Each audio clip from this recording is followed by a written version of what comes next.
Assalamualaikum warahmatullahi wabarakatuh. Jumpa lagi dengan vlognya Sriwijaya Pos. Kali ini kita akan menemui seorang tokoh perempuan yang kiprahnya sudah luar biasa.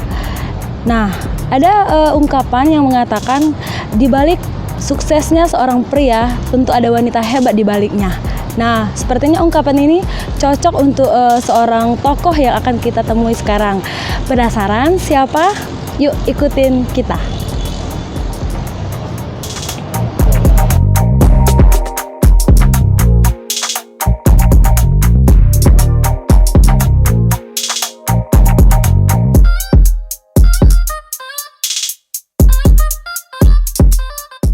Bella, sekarang kita sudah berada di hadapan Ibu Elisa. Selamat sore Ibu. Sore. Ya, jadi ini hari ini kita akan ngobrol santai dengan Ibu Eliza. Jadi terkait tadi Bu, kalau misalkan keberhasilan Bapak, semua orang juga sudah tahu siapa sih Bapak Alex Nurdin gitu Bu. Sudah 17 tahun, kemudian 7 tahun sudah di Muba, kemudian 10 tahun sudah memimpin Sumsel. Kalau misalkan Bapak Alex Nurdin sendiri gimana Bu kesehariannya kalau di mata Ibu ataupun di keluarga gitu Bu? Kalau di keseharian kan tentu bukan sebagai seorang siapa Pak Alex Nurdin. Bapak adalah seorang ayah, seorang suami, seorang nenek. Apa yang dilakukan, yang berlaku di keluarga pada umumnya ya sih sama aja. Sama aja. Kalau misalkan sosok Pak Alex sendiri Bu, misalkan dengan istri Bu ya, kalau di rumah ada panggilan tersendiri nggak Bu, atau panggilan sayang gitu Bu? Pengen tahu aja. Kepo. Pada umumnya aja yang standar lah ya. Karena dari dulu memang sudah nggak nyebut nama gitu ya, jadi ya terbiasa sampai sekarang. Karena ada beberapa pendapat yang menyampaikan kalau istri itu nggak boleh dipanggil mama gitu ya, karena bukan mama, tapi kalau udah biasa mamanya anak-anak maksudnya. Ya. Terus Bu ya, lanjut kita ini kan Pak Alex terkait program pembangunan yang kita tahu kan, program pembangunan kita yang tenaga pembangunan kita yang baru ini kan ada LRT gitu Bu. Nah, kalau Pak Alex sendiri itu gimana Bu?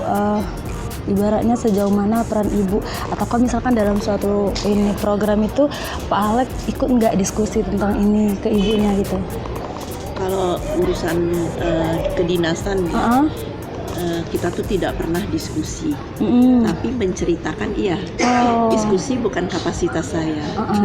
Menceritakan apa yang beliau lakukan, apa yang kadang-kadang dihadapi, apakah itu masalah atau bukan, atau masalah yang enak, masalah yang susah, itu semua cerita. Tapi bukan mendiskusikan. Bukan diskusi Bu ya, tapi selalu cerita.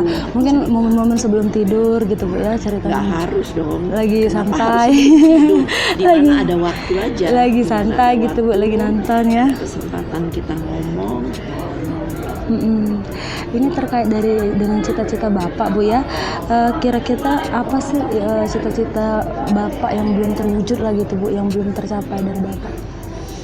Saya nggak tahu persis ya Bapak maunya dalam hal apa. Apakah di dalam hal pekerjaan, apa di dalam hal cita-cita pribadi, saya nggak tahu juga, karena semuanya itu mengalir begitu saja. Apa yang diinginkan, kadang-kadang kalau pekerjaan yang beliau inginkan harus seperti ini, ya jadinya juga harus jadi. Tapi juga memperhitungkan hal yang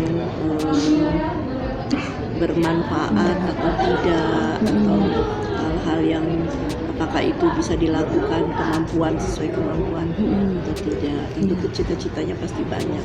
Sepanjang orang masih bisa berkarya, sepanjang masih punya kekuatan, Allah kasih kesehatan, pasti masih punya keinginan. Nah, kita kan tahu Bu ya, kalau seorang gubernur katakanlah itu kegiatannya sibuk lah Bu ya. Nah, ini Pak Alex gimana Bu kalau misalkan untuk waktu untuk keluarga, terutama untuk cucu gitu Bu? Kita nggak punya waktu khusus. Memang sibuknya luar biasa. Kadang-kadang Kita tahu. kita merasa wah kita ini keluarga ini sudah nomor 2, tapi karena kita memang ikhlas, sudah terbiasa dengan suasana seperti itu, tidak ada yang protes, tidak ada yang menuntut. Silakan aja Bapak melakukan apa yang menjadi tugasnya, menjadi pemikirannya, menjadi pekerjaannya, silakan aja. Ya kalau ada waktu kita bisa ngobrol santai, kalau nggak ada waktu silakan gitu.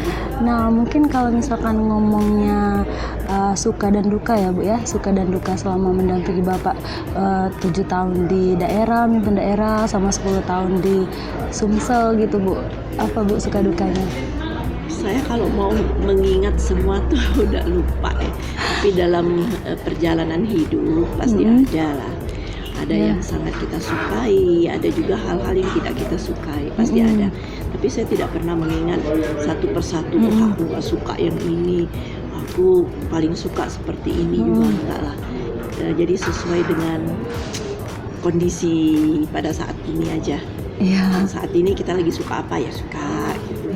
Tapi dari kehidupan sehari-hari pada dasarnya untuk mengatakan suka duka itu bagi saya maknanya sangat dalam ya. Suka itu yang seperti apa, duka yang seperti apa. Tapi kalau dalam arti duka untuk sekeluarga besar, kami juga pernah mengalami dengan dipanggilnya anak kami yang nomor 2 tahun 2003 kalau nggak salah. Nah itu merupakan suatu kedukaan yang luar biasa bagi keluarga besar. Itu yang saya nggak bisa lupa. Kalau yang lain saya udah lupa kali. Pasti banyak lah yang dukanya ya. Yang nggak suka, nggak kita suka, nggak kita senengin itu pasti banyak. Kalau terkait langkah ke depan ini gimana Bu? Kalau setelah dari mudah-mudahan Bapak sudah cukup banyak waktu, karena dari dulu juga selalu ngomongnya nanti tunggu aku pensiun, tunggu aku pensiun. Tapi memang dari orangnya ya aktif gitu, ada aja nanti pasti pekerjaannya, ada aja nanti kegiatannya. Tapi tentunya tidak terikat seperti selama ini masih menjabat sebagai orang yang bertanggung jawab di satu daerah.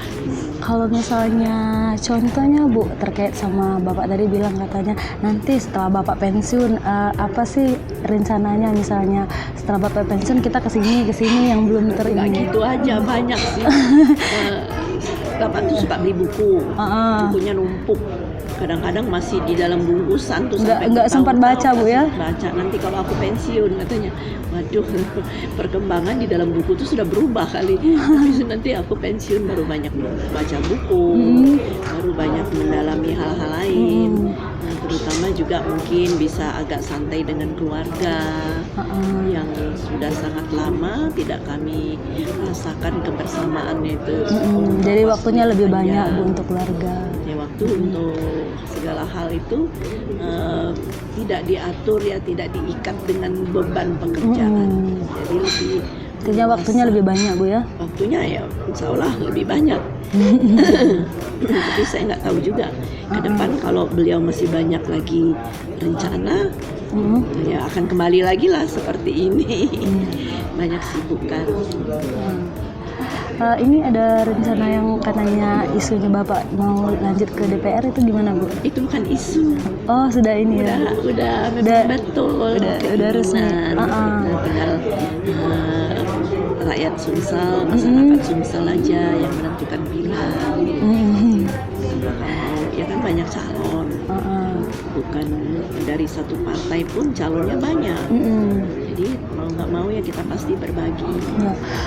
Mungkin terakhir Bu ya, pertanyaannya mungkin untuk apa sih, kayak untuk emak-emak lah ya, emak-emak di Palembang. Jadi kan kata Bapak tadi di balik seorang pria yang sukses ada wanita hebat di belakangnya. Mungkin pesan-pesan untuk emak-emak yang ada di Palembang atau Sumsel gitu Bu. Bagi saya tidak hanya untuk seorang laki-laki yang berhasil. Semua laki-laki itu di belakang itu harus ada perempuan yang hebat dalam tanda petik. Hebat itu bukan berarti luar biasa, segala sesuatunya dia yang paling nomor satu, bukan itu. Dia bisa mengerem mengerem hal-hal yang tidak baik, bisa memberi dorongan, bisa memberikan inspirasi, bisa mengatasi pendidikan anak-anak. Nah, itu yang harus dilakukan oleh ibu-ibu. Saya kira semua ibu-ibu harus begitu. Iya. Tinggal lagi yang melakukan, yang menjalani dorongan ini dong. Kalau memang dia mau jadi orang yang hebat, orang yang berhasil, ya ikutin gitu. Iya. Jangan kita bertentangan di dalam hal yang baik ya. Iya, luar biasa. Demikianlah bincang sore kita kali ini dengan Ibu Elisa Alek Nurdin. Semoga apa yang disampaikan nanti bisa bermanfaat untuk kita ke depannya. Terima kasih waktunya Ibu. Sama-sama. Kapan-kapan ketemu lagi. Iya Bu.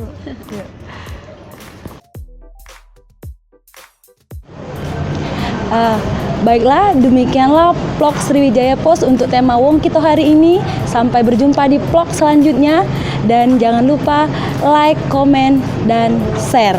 Ya, sampai di sini. Wassalamualaikum warahmatullahi wabarakatuh.